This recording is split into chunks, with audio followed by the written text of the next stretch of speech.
بھی مناتے تھے۔ علماء کرام نے اس کی تفصیل لکھتے ہوئے فرمایا کہ سیدنا آدم علیہ السلام کی جس دن توبہ قبول ہوئی وہ بھی محرم کی 10ویں تاریخ تھی۔ موسیٰ علیہ السلام کو جب دریائے نیل نے رستہ بنا کر دیا اور فرعون کے ظلم و ستم سے نجات ملی تو محرم کی 10ویں تاریخ تھی۔ حضرت سیدنا ابراہیم خلیل اللہ علیہ السلام کو چکھا میں اللہ پاک نے نجات عطا فرمائی اور حفاظت فرمائی تو محرم کی 10ویں تاریخ تھی۔ عیسیٰ علیہ السلام کو عیسائیوں نے جب تختہ تاج سے چڑھایا تو اللہ پاک کا فرشتہ انہیں آسمان سے لے گیا تو محرم کی 10ویں تاریخ تھی۔ اور جس دن سیدنا حسین رضی اللہ تعالیٰ عنہ کو شہید کیا گیا محرم کی 10ویں تاریخ تھی۔ اور سب سے بڑی اہم بات یہ ہے کہ ارشاد فرمایا نبی کریم صلی اللہ علیہ وسلم نے کہ قیامت جس دن قائم ہوگی تو وہ بھی محرم کی 10 تاریخ ہوگی۔ اس اعتبار سے یہ مہینہ عام ہے۔ یہود 10ویں تاریخ کا روزہ رکھا کرتے تھے۔ مدنی کریم صلی اللہ علیہ وسلم نے ارشاد فرمایا میں بھی رکھتا ہوں اور آئندہ سال اگر میں حیات رہا تو 2 روزے رکھوں گا، 9ویں اور 10ویں یا 10ویں اور 11ویں کو ملا ہے تاکہ یہود کی مشابہت نہ ہو جائے۔ مسلمانوں کی تاریخ میں ایک کیا ترین باب ہے یہ اس واقعے کا، اس کی حقیقت جو ہے وہ تو ہے، لیکن افسانہ نگاری اس قدر ہوئی کہ لوگ اس قدر غلو میں آئے، 2 قسم کے طبقے پیدا ہوئے۔ بعض وہ لوگ پیدا ہوئے جنہوں نے سیدنا امام حسین رضی اللہ تعالیٰ عنہ کو کافر قرار دیا اور حکومت کا متلاشی اور لالچی قرار دیا۔ اہل سنت کی نظروں نے وہ بھی صحیح نہیں۔ اور بعض وہ ہیں جنہوں نے سیدنا حسین رضی اللہ تعالیٰ عنہ کی محبت میں آ کر کے باقی صحابہ کرام کو سب کو ختم کیا یا گالیاں دی۔ اہل سنت کا یہ بھی مسلک نہیں اور وہ اسے بھی قدر پسند نہیں کرتے۔ فرمایا خیر اموری اور آخرہ سرکار مدینہ صلی اللہ علیہ وسلم نے ارشاد فرمایا میری امت درمیانے درجے کی ہے، افراط و تفریق سے بچتی ہے، وہ فضاحت میں نہیں جاتی اور وہ تنقید اور چوتری کی طرف بھی نہیں جاتی۔ مسلمانوں کے لیے ایک عظیم سانحہ ہے، کیونکہ نوازہ رسول جدھر بولتا ہے رسول حضرت حسین رضی اللہ تعالیٰ عنہ کی شہادت کوئی معمولی بات نہیں، اور مقام شہادت خود قرآن مجید بیان کرتا ہے اتنا اونچا ہے کہ خداوند عالم یوں فرماتے ہیں جو میری راہ میں شہید ہوا اب تمہارے منہ تمہاری زبان اس قابل نہیں رہی کہ تم انہیں مردہ کہو، ان کو میں نے بڑا اونچا مقام دے دیا، اس سے پہلے سو ہی سکتے ہیں۔ ومن يطع الله والرسول فأولئك أنعم الله عليهم من النبيين والصديقين، جنہوں نے اللہ اور اس کے رسول صلی اللہ علیہ وسلم کی اطاعت کر لی۔ 4 قسم کے گروہ ہیں، انبیاء کرام کا گروہ، صدیقین کی جماعت، والشہداء والصالحین، شہداء کی جماعت ہے، نیکوکار لوگوں کی جماعت ہے۔ وَأَحْسَنَ أُولَٰئِكَ رَفِیقًا، اللہ پاک فرماتے ہیں میں ان لوگوں کو بہترین ساتھی بناتا ہوں۔ ذَلِكَ الْفَضْلُ مِنَ اللَّهِ وَكَفَىٰ بِاللَّهِ عَلِيمًا، اللہ پاک کی طرف سے یہ فضل تقسیم ہوتا ہے، خود بخود کسی کو نہیں ملا کرتا۔ صحابہ کرام کا زمانہ جو گزرتا چلا گیا، پتی اپنے پاؤں پھیلاتی چلی گئی۔ عثمان ابن عفان رضی اللہ تعالیٰ عنہ کا قتل اور شہادت مسلمانوں کے لیے سبب ثابت ہوا۔ حسنین کریمین نے خود وہاں پر دروازے کی پہرےداری فرمائی، ظالموں نے پیچھے سے آ کر عثمان غنی رضی اللہ تعالیٰ عنہ کو بے دردی سے شہید کر دیا۔ اس کے بعد معاملہ بڑھتا چلا گیا، امیر المومنین خلیفۃ المسلمین سیدنا علی مرتضیٰ رضی اللہ تعالیٰ عنہ کو بھی شہید کر دیا گیا۔ اس کے بعد معاملہ اور بڑھتا چلا گیا، وقت کی مصلحتوں کی پیش نظر سیدنا امیر معاویہ رضی اللہ تعالیٰ عنہ نے اپنی زندگی میں خلافت کا وارث یزید کو بنا دیا، اور یزید نے مدینہ منورہ میں اطلاع بھیج دی عبداللہ بن زبیر اور حسین بن علی سے میرے لیے بیعت لے لو۔ ادھر امام الانبیاء محبوب کبریا حضرت محمد مصطفیٰ صلی اللہ علیہ وسلم کے یہاں ان حضرات کا کیا مقام ہے؟ جس وقت میں یہ دونوں جگر پیدا ہوئے، دونوں ماں پارے پیدا ہوئے، مدنی کریم صلی اللہ علیہ وسلم تشریف لائے، اپنے پیارے نوازوں کے منہ پہ پانی پر پڑ کر دم کر کر کے چھڑکا، آپ نے دم بھی فرمایا اور ان کے لب اپنے لبوں میں لے کر انہیں بار بار پیار فرمایا، صبح سے لے کر شام تک کھلاتے تھے۔ کوئی اور دنیا میں ایسا نہیں جو حسنین کریمین کے سوا امام الانبیاء کے کندھوں پہ سواری کرتا ہو۔ علماء کرام نے لکھا ہے مسجد حرام میں بیت اللہ شریف میں سرکار مدینہ صلی اللہ علیہ وسلم سجدہ فرما رہے ہیں، سیدنا حسین آ کر پشت پہ سوار ہو گئے، آپ نے سجدہ کو لمبا کر دیا، خدا کی حمد و ثنا کو لمبی کر دی، پر سر نہ اٹھایا، مبادا حسین گر جائے اور چوٹ کیوں نہ لگ جائے۔ اور ارشاد فرمایا جمعے کا خطبہ ارشاد فرما رہے سرکار مدینہ صلی اللہ علیہ وسلم، حضرت حسن دور سے آ رہے ہیں، چھوٹے سے بچے ہیں، ارے مسلمانوں کو حکم ہے خطبے میں بات نہ کرو، خطبے کے دوران میں جب خطبہ شروع ہو جائے نماز نہ پڑھو، قرآن کی تلاوت نہ کرو، کسی کو کچھ کرتے ہوئے روکنا ٹوکنا بھی منع۔ لیکن حضرت حسن کو جب حضور نے آتے دیکھا منبر کے نیچے تشریف لے آئے اور گرتے پڑتے حسن کو اٹھا کر سینے سے لگا کر فرمایا لوگوں اور لوگوں یہ میرا بچہ، یہ میرا بیٹا دو بڑی جماعتوں کے درمیان میں صلح کرانے کا ذریعہ بنے گا۔ فرمایا سیدنا شباب اہل الجنت الحسن والحسین رضی اللہ تعالیٰ عنہما، فرمایا یہ دونوں بہشت میں جنت کے سردار ہوں گے۔ صحابہ کرام سے یہاں بھی ان کا بڑا مقام سمجھا جاتا تھا۔ امیر المومنین خلیفۃ المسلمین سیدنا فاروق اعظم رضی اللہ تعالیٰ عنہ کا دربار ہے، مال غنیمت تقسیم ہو رہا ہے، تمام صحابہ کرام کو بدری صحابہ موجود ہے، احد کے شریک ہونے والے صحابہ موجود ہے، سب کو 500 مل رہے ہیں۔ آئی حسنین کریمین کی باری، فاروق اعظم نے فرمایا ان دونوں کو 5,000 دے دو۔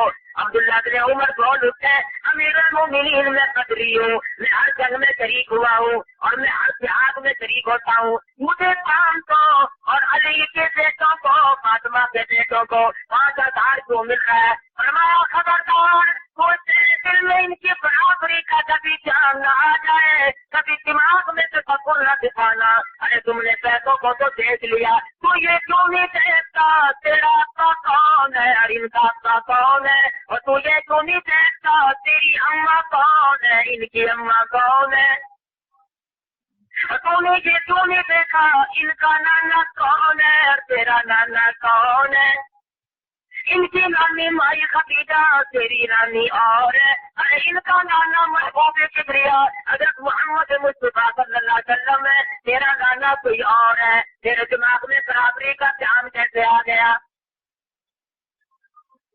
یمن کے ملک سے جوڑے آ گئے، صحابہ کرام نے فاروق اعظم نے تقسیم فرما دیے، اعلیٰ قسم کے 2 جوڑے سنبھالے رہتے ہیں، ہر صحابی سوچتا ہے شاید فلانے جوان کو دیں گے، فلانے جوان کو دیں گے، لیکن جب سارے لوگ لے چکے ارشاد فرمایا کدھر پہنچا ہے رسول کہاں ہے، فاطمہ کے لگتے جگر کہاں ہے، بلاؤ یہ جوڑے میں نے اسپیشل طور پر ان دونوں کے لیے منگوائے ہیں۔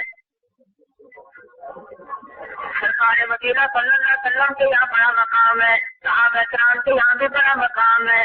آئی ہے باری اجازت کی، مدینہ منورہ میں آڈر آ گیا ان دونوں سے قید لے لو۔ حضرت حسن رضی اللہ تعالیٰ عنہ کو تو پہلے ہی شہید کر دیا گیا، حضرت حسن کا آخری وقت ہے، بالکل آخری وقت ہے۔ حضرت حسین نے پوچھا بتاؤ بھائی یہ زہر دینے والا کون ہے؟ فرمانے لگے اگر بتاؤ تب بھی نقصان ہے، نہ بتاؤ تب بھی نقصان ہے، ارے بتاؤں تو اپنا گھر بدنام ہے اور اگر نہ بتاؤں تو تیری جان بھی خطرے میں ہے۔ خود گھر والے نے زہر دیا، بادشاہ کے کہنے پر تو حضرت حسن کو زہر دے دے، میں تجھے اپنی بیگم بنا لوں گا۔